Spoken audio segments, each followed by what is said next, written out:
Bonjour,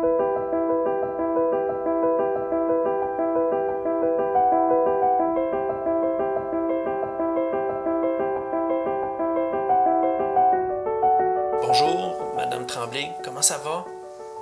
Ben, ça va mieux aujourd'hui qu'hier. Je respire quand même un peu mieux. Oui. Moi, je suis le médecin des soins intensifs. C'est moi qui va s'occuper de vous dans les prochaines journées.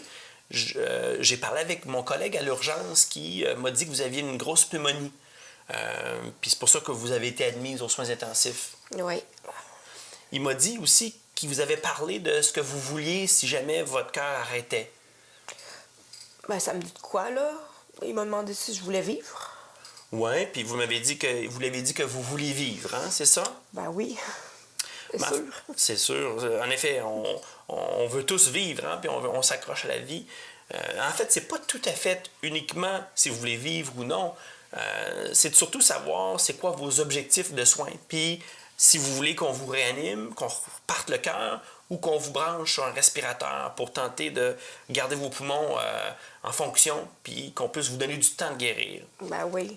Pour vivre, on n'a pas le choix, il faut ce qu'il faut. Oui. Mais en fait, c'est pas tout à fait vrai. Vous avez en effet des options qui se présentent devant vous. J'aurais voulu avoir le temps de jaser avec vous un peu plus pour vraiment savoir ce que vous pensez, puis qu'est-ce que vous voulez.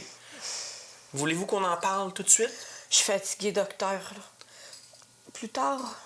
Oui, certainement. Je comprends que c'est pas une décision facile.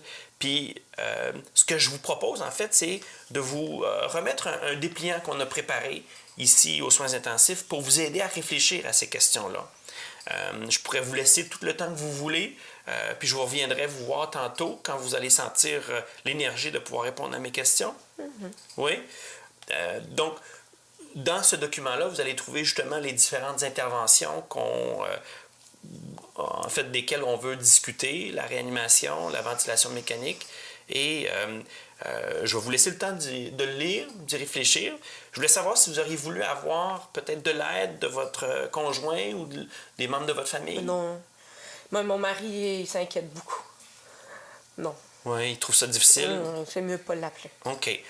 Je vais respecter tout à fait vos volontés. On est là pour vous aider. Donc, je vais vous laisser le temps d'y réfléchir. Si le document papier ne vous fait pas, on a d'autres options aussi. On peut vous présenter une vidéo, on peut vous présenter... Non, le papier, c'est bien correct. Le papier, c'est correct. OK. Puis je vais être là en personne pour venir vous expliquer et répondre à vos questions. Bon, mais très bien. Je reviens tantôt. Docteur.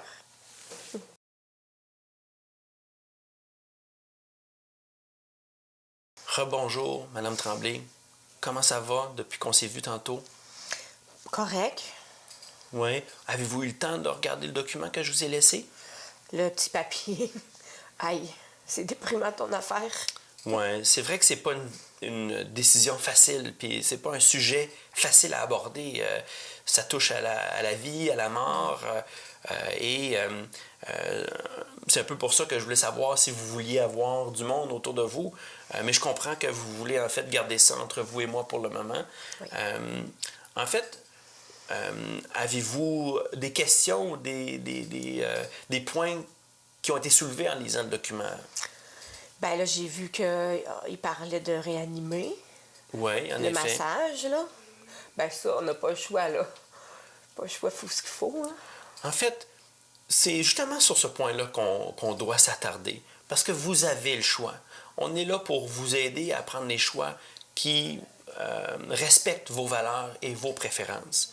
Donc, c'est pour ça que je veux vraiment prendre le temps avec vous pour bien expliquer ce en quoi ça consiste, la réanimation cardio-respiratoire. En fait, je voulais savoir si vous connaissiez ce que c'était la réanimation cardio-respiratoire. Ben, j'ai vu du monde dans le village là, où j'habite qui en ont eu. Puis c'est pas toujours bien beau, là.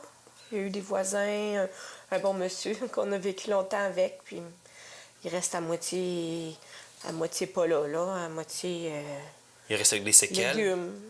Donc, il restait avec des séquelles, puis vous avez perçu ça comme étant légume. Qu'est-ce que ça veut dire pour vous, être légume? Ben, l'acharnement, là. Je crois, là, que c'est quelque chose que moi, j'ai parlé beaucoup avec mon mari, puis on est même allé chez le notaire pour le dire, là. Pour le dire, Pas OK. d'acharnement. Donc, pour vous, l'acharnement, qu'est-ce que ça veut dire? Avec légumes. Être légume. Donc, vous, si vous aviez une réanimation cardio-respiratoire qui vous laisserait des séquelles lourdes, c'est pas quelque chose que vous auriez voulu vivre. Ben, il faut ce qu'il faut, mais je veux pas être légume. OK.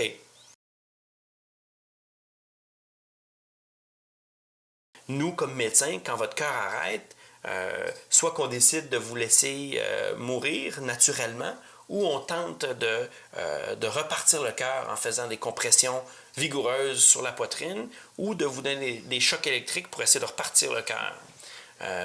Il y a en effet, vous avez raison, des chances de rester légume ou avec des séquelles, comme vous dites.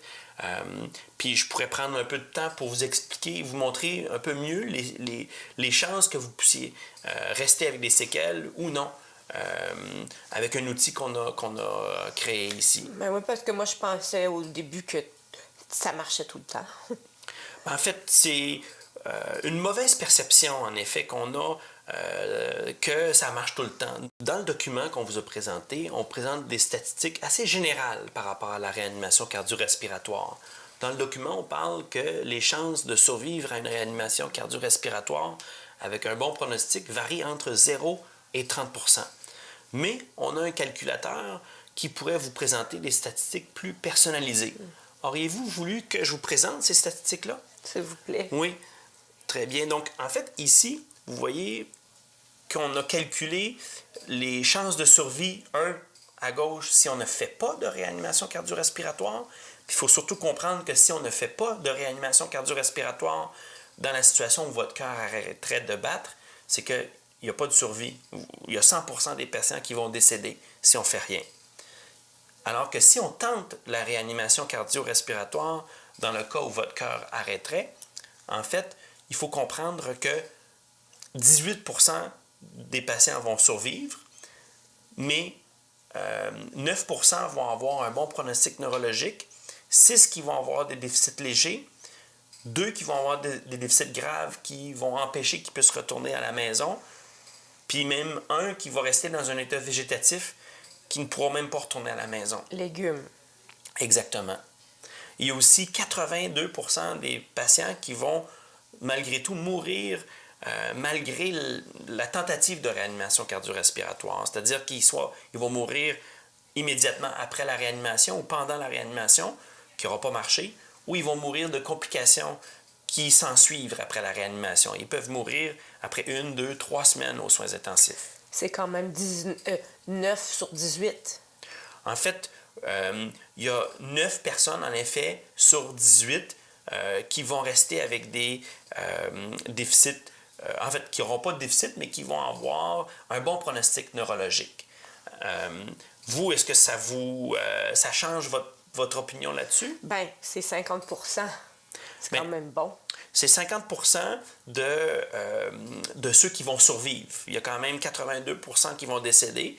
Ce qu'il faut savoir, c'est est-ce que si vous survivez à la réanimation cardio-respiratoire, le fait de rester avec 50 % de chance d'avoir soit des séquelles légères ou lourdes, c'est quelque chose que vous accepteriez? Même moi, j'aurais quoi? Ça serait quoi, moi, mes séquelles?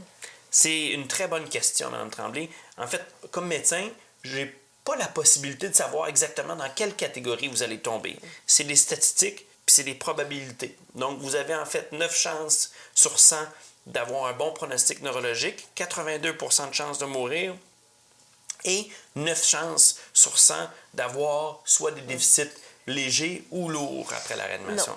Non, je veux rien savoir. Vous, le fait de savoir que vous pourriez rester avec 9 % de chance d'avoir des séquelles légères et ou lourdes, c'est trop pour vous. Non, je veux pas être légume, je vous l'ai dit. Non, je dis non. OK. Donc, en fait, c'est important qu'on ait eu cette discussion-là parce que pour moi, c'est justement ça que je vais pouvoir indiquer dans votre dossier, puis je vais respecter vos volontés. Donc, j'ai quand même une autre discussion sur laquelle je veux discuter avec vous, et puis je vais pouvoir vous en parler aussi. Merci, docteur.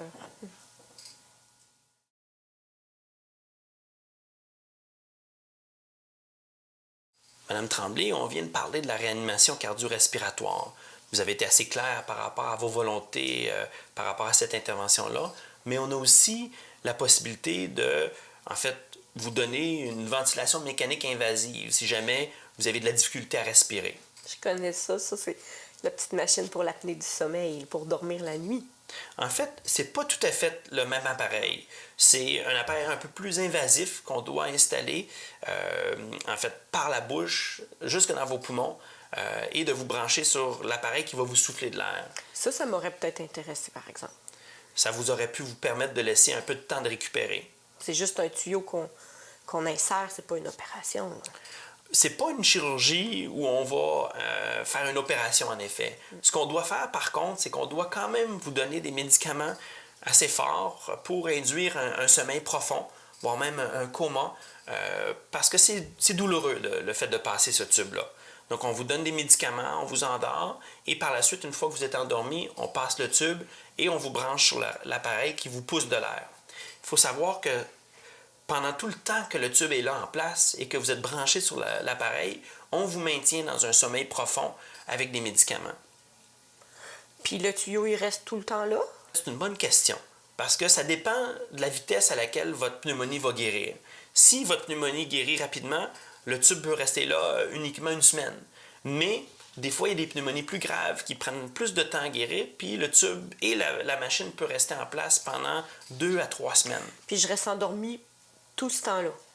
En fait, oui, vous restez endormi tout ce temps-là et progressivement, quand on voit que ça s'améliore, on tente de vous réveiller tranquillement avant d'enlever le tube dans votre gorge, évidemment. Mais c'est là où le défi commence, parce que pendant tout le temps que vous avez été endormi et qu'on s'est occupé de vous nourrir et de vous donner des solutés pendant ce temps-là, vous perdez beaucoup de force parce que vous ne bougez pas. Donc, il y a beaucoup de déconditionnement qui arrive. Donc, vous perdez beaucoup de force musculaire, difficulté à vous déplacer après, puis même il y a des fois un peu de confusion et de difficulté avec la mémoire après la période que vous avez été endormi. Puis les statistiques, sont-ils meilleures que pour le massage? On a des statistiques moins certaines que pour la réanimation cardio-respiratoire. Mais les études ont tendance à démontrer que les personnes de votre âge qui sont installées sur une machine ou branchées sur une machine respiratoire ont 30 % de chances de pouvoir récupérer et retourner à la maison, 30 % de chances de malheureusement rester avec des séquelles assez lourdes pour ne pas être capable de retourner vivre à la maison et donc doivent être placés en CHSLD. Ils sont légumes. Bien, ils ont des séquelles qui les empêchent de bien se mobiliser, d'être assez autonomes pour être capables de retourner vivre tout seul à la maison. Donc, ils ont besoin de plus d'aide. Il y a aussi 30 % de personnes qui, malgré le fait d'être mis sur le respirateur, vont quand même décéder des complications de leur pneumonie. Donc, avec ces statistiques-là, je ne sais pas si ça vous aide à prendre une meilleure décision. Je sais pas, docteur. Je vois que ce n'est pas une décision facile à prendre. Avez-vous besoin de plus de temps pour y réfléchir? Avez-vous eu toutes les informations nécessaires pour prendre une décision? Bien, c'est dur à dire. Soit ça tourne mal, soit ça tourne bien. Puis ce que je comprends, c'est que ça dépend aussi de l'âge. Vous avez raison. Ça peut en effet mal ou bien virer. Ce qu'il faut savoir, c'est que vous avez, le droit de changer d'idée et de revisiter la décision que vous avez à prendre. Ce qu'il faut savoir, c'est que ça peut prendre une semaine, ça peut prendre 2 semaines.